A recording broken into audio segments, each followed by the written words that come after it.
નમસ્કાર, હું છું પ્રિયા અને તમે જોઈ રહ્યા છો જનતા કી જાણકારી ન્યૂઝ।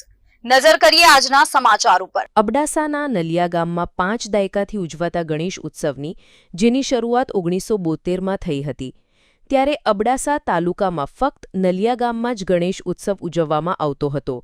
1999માં ઉત્સવના 25 વર્ષ પૂર્ણ થતા રજત જયંતિ મહોત્સવ તેમજ ગઈ વખતે 51 વર્ષ પૂર્ણ થતા સિલ્વર મહોત્સવ હરહંમેશની જેમ બમણા જોમજોસ્સા સાથે ઉજવવામાં આવ્યો હતો।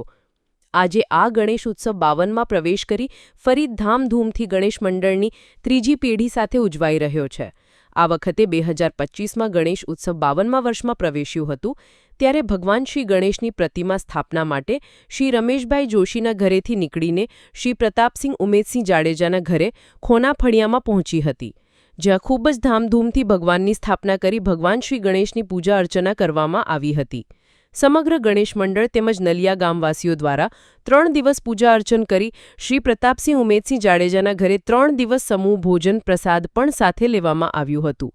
તારીખ 29/8 શુક્રવારના દિવસે ભગવાન સત્યનારાયણની કથા તેમજ ખૂબ જ ભાવભક્તિથી પૂજા અર્ચના કરી ભગવાન શ્રી ગણેશની વિસર્જન રવાડી નલિયાની દરેક ગલીઓમાંથી ઉત્સાહભેર નીકળીને વિસર્જન માટે નીકળી હતી, ત્યારે સમગ્ર નલિયા ગામ ગણપતિ બાપ્પાની જયકાર સાથે ગણેશમય બની ગયું હતું। સ્ટોરી રમેશભાઈ ભાનુશાલી, નલિયા।